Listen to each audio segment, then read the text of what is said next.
जिस प्रतिशोध के लिए तुम सब ने 13 वर्ष तपस्या की, आज उस प्रतिशोध की अग्नि क्षीण हो गई है।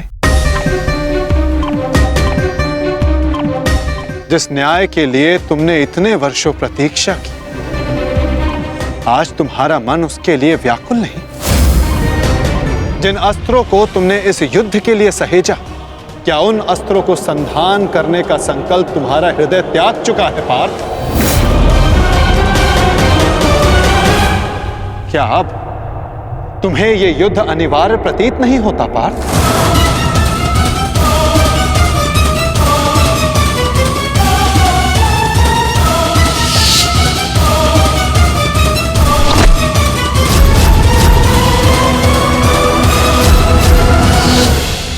हाँ माता,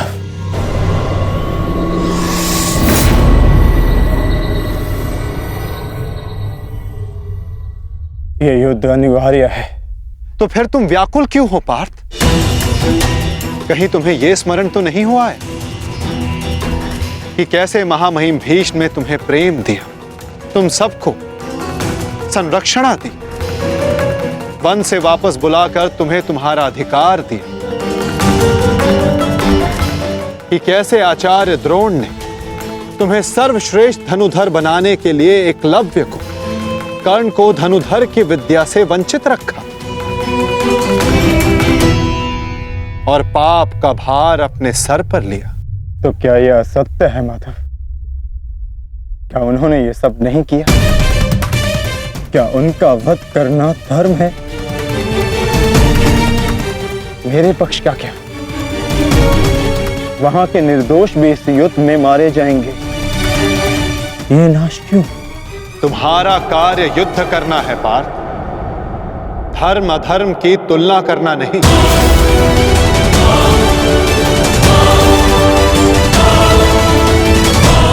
और केवल विपक्ष ही नहीं, तुम्हारा स्वयं का पक्ष भी तुम्हें दुर्बल बना रहा है।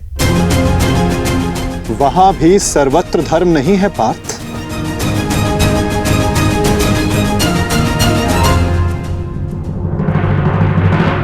आओ, मैं तुम्हें अपना पक्ष दिखाता हूं।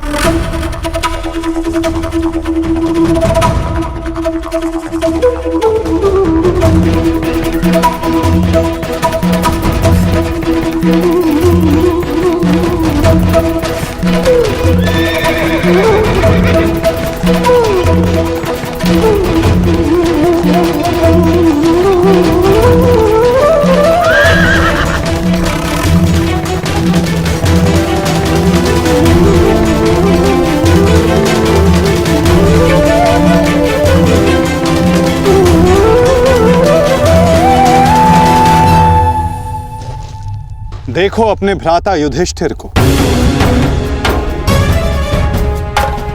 भ्राता भीम को, नकुल सहदेव को, अपने भतीजों को, अपने पुत्रों को।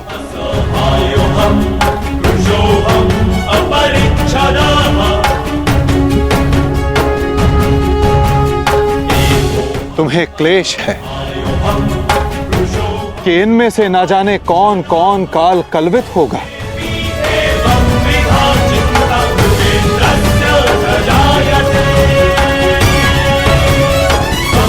इनकी मृत्यु की संभावना तुम्हारे मन को दुर्बल बना रही है पार्थ।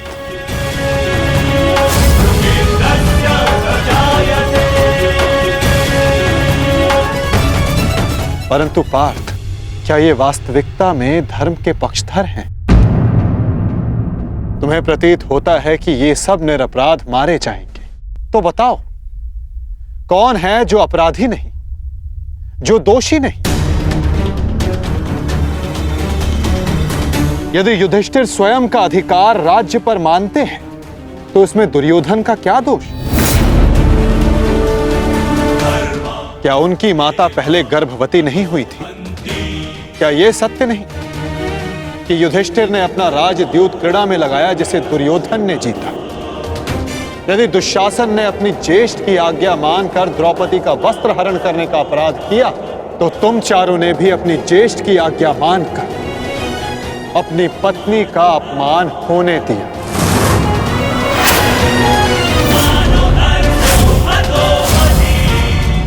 जिस कर्ण ने अपने कौशल से अपनी श्रेष्ठता सिद्ध की, उसे बार बार सूत पुत्र कहकर पुकारना क्या भीम का अपराध नहीं था? द्यूत क्रीड़ा के नियम जानते हुए भी युधिष्ठिर ने उसका प्रस्ताव स्वीकार किया। क्या यह युधिष्ठिर का अधर्म नहीं था? तो बताओ पार्थ, कहां धर्म है और कहां अधर्म? कौन दोषी है और कौन निर्दोष? बोलो पार्थ।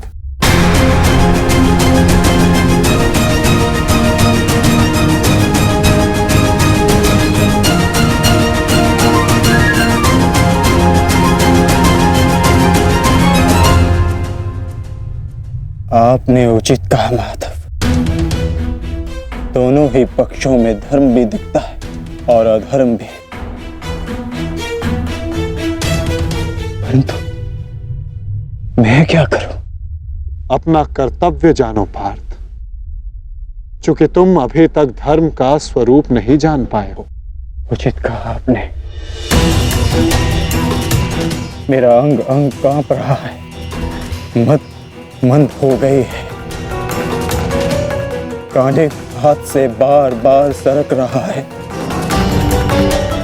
मैं इस महाविनाश का पूर्व अनुमान करके चिंतित हो गया। कोई अपमान इतना बड़ा नहीं,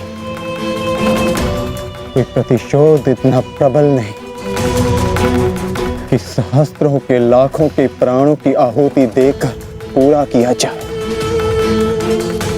मैं इतने बड़े विध्वंस को, महाविनाश को स्वीकार नहीं कर पा रहा हूं माधव।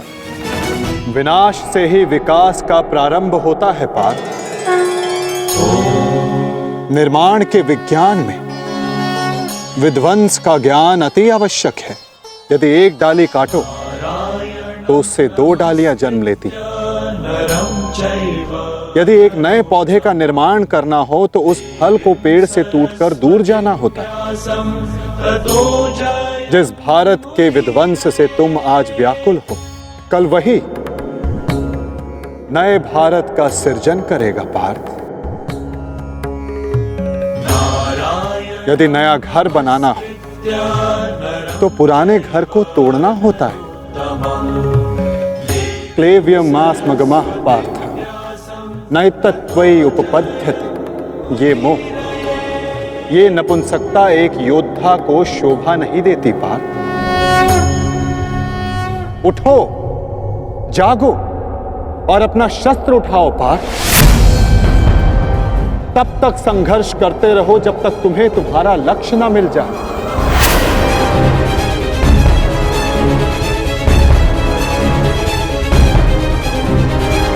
शस्त्र उठाओ? कैसे कैसे शस्त्र उठाऊं माधव?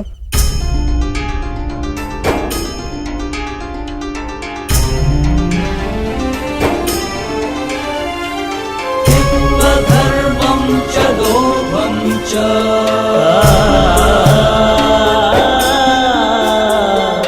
मोहं चोऽधमस्थितः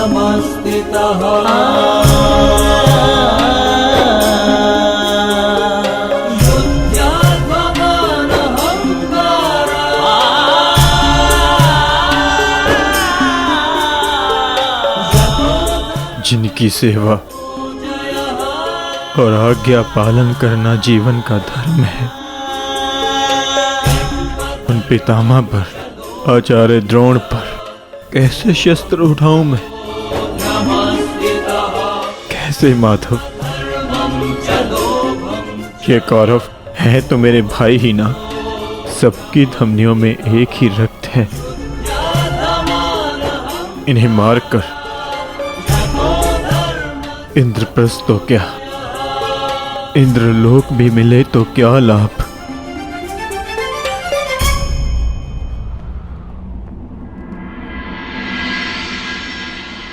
मनुष्य पौरुष करता है ताकि उसका भविष्य बन सके, क्या कर्म करता है ताकि उसकी संतान सुखी रह सके। ऐसे शौर्य का क्या लाभ जिससे उसका भविष्य नष्ट हो जाए। उसकी संतान काल कलवित हो जाए। इन लाखों सैनिकों को देखिए माता, इनमें से कितने सुरक्षित अपने घरों को लौटेंगे, कितनों की पत्नियां सुहाग का चिन्ह धारण करेंगी, कितने बालक अनाथ होंगे।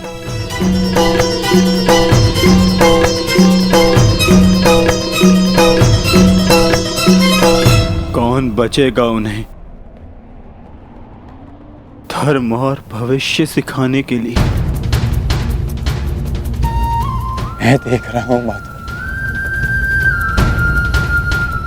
इस धर्म युद्ध के पश्चात अधर्म और भी बढ़ेगा।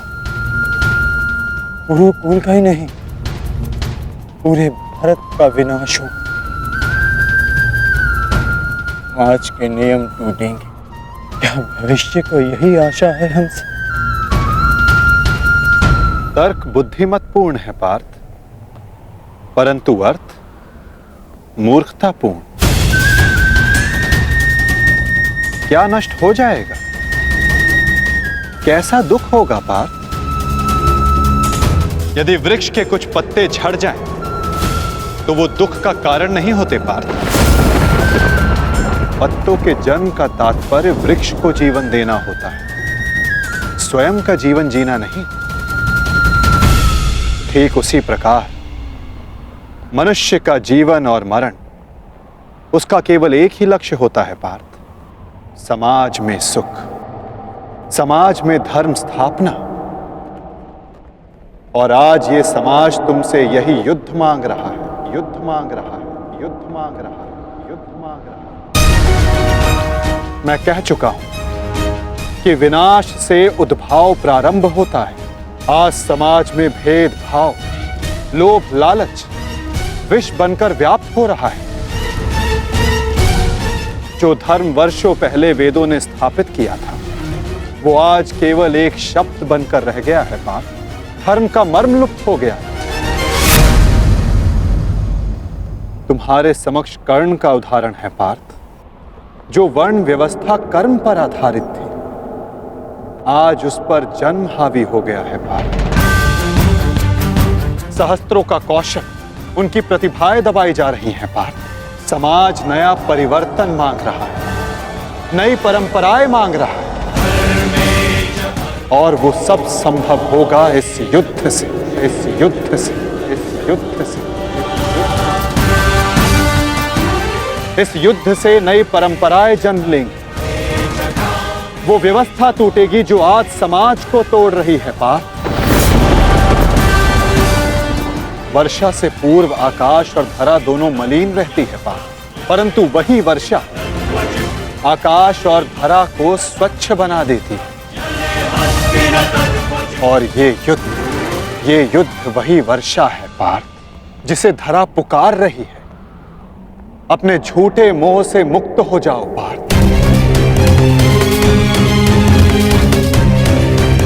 और अपने वास्तविक लक्ष्य को पहचानो। समग्र मानव समाज के लाभ का विचार करके उठाओ अपना शस्त्र, उठो और गांडीव की तनकार से बता दो समस्त संसार को कि परिवर्तन आ रहा है। अपने बाणों से तोड़ डालो इस व्यवस्था को और जन्म दो नूतन परंपरा को पार्थ। यही धर्म है।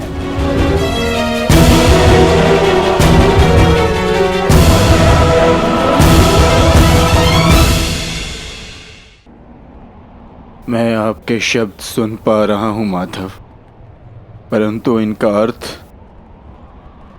हृदय तक नहीं जाता।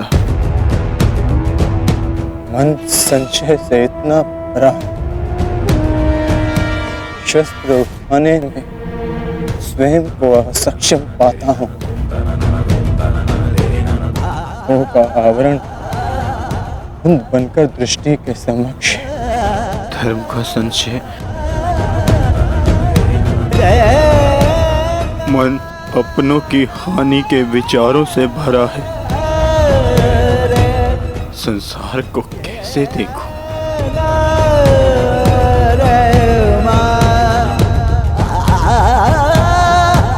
आप मेरे सारथी हैं माधव। इस युद्ध में ही नहीं, जीवन के मार्ग में भी आज मेरी आत्मा के सारथी बन जाइए और मेरी आत्मा को सत्य के मार्ग के दर्शन कराइए। मुझसे वो कहिए जिसे सुनकर मेरी निर्बलता दूर हो जाए। मैं इस दुविधा के चक्कर से मुक्ति पाऊं।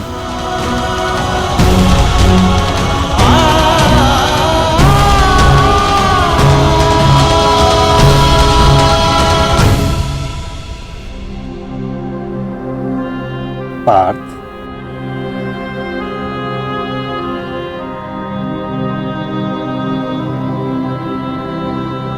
यदि जल की धारा में मुट्ठी डालोगे तो हाथ में जल नहीं आएगा, और यदि धारा में अंजलि बनाओगे तो हाथ में जल आएगा। मुट्ठी अहंकार है पार्थ, और अंजलि समर्पण होता है। यदि समर्पण की अंजलि बनाओगे तो ही तुम सत्य का ज्ञान अर्जित कर पाओगे। समर्पण करो पार्थ।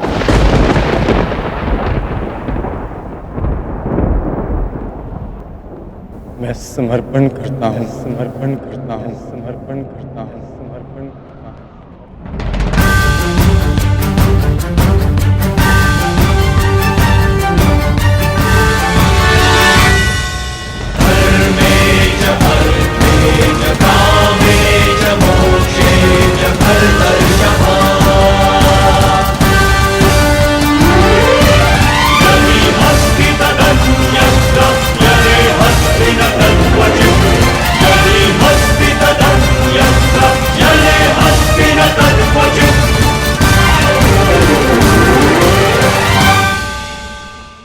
तो ठीक है पार्थ, यदि तुम सत्य जानने को उत्सुक हो तो मैं तुम्हें सत्य, धर्म और कर्म का ज्ञान देता हूं।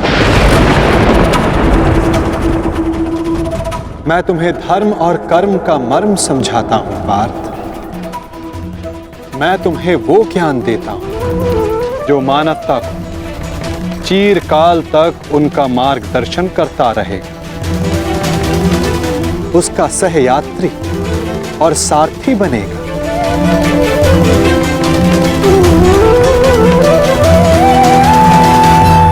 तो समर्पण भाव से सुनो पार्थ, वो ज्ञान जो मैं तुम्हें अर्पण करने वाला हूं। यदा यदा हि धर्मस्य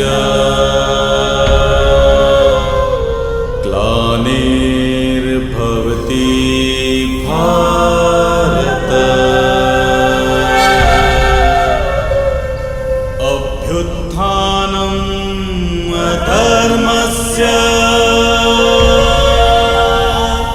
तदात्मानं सृजाम्यहम्। तो बताइए माता, सत्य क्या है, धर्म क्या है? सत्य, धर्म और कर्म, ये सब हमारे मन के उत्पाद होते हैं पार्थ। जब तक हमारा मन भ्रम और संशय में होता है तब तक सत्य के दर्शन नहीं होते। तो कर्म और सत्य का मर्म जानने के लिए उत्तर दो पार्थ। तो बताओ, मानव, पशु पक्षी, जल जीव, वनस्पति, ये सब कैसे बने? कैसे इन सब का जन्म हुआ है? ये सब कैसे जीते हैं? कैसे इनकी मृत्यु होती है? और मृत्यु के पश्चात ये सब कहां जाते हैं? विचार करके उत्तर देना पार्थ।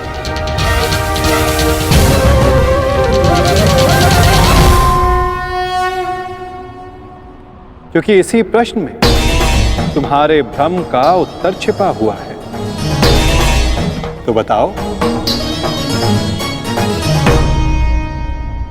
देह मिट्टी से बना है माधव। वायु श्वास बनकर उसे जीवन देती है, अग्निताप बनकर उसे चलाता फिराता है, जल रक्त और मज्जा से बनकर उसे जीवित रखता है, और आकाश देह के रिक्त स्थानों में उपस्थित रहता है। इसी प्रकार इन्हीं 5 महाभूतों से देह का निर्माण हुआ है माधव,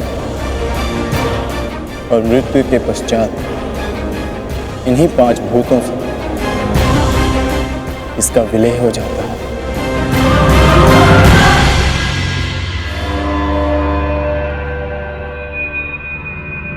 तो इसका अर्थ यह हुआ पार्थ कि मेरा, तुम्हारा, महामहिम भीष्म और आचार्य द्रोण, हम सब का देह इन 5 महाभूतों से बना है, जिसे अंततः उन्हीं में मिल जाना है। तो मोह किसका पार्थ? इस माटी से बने देह का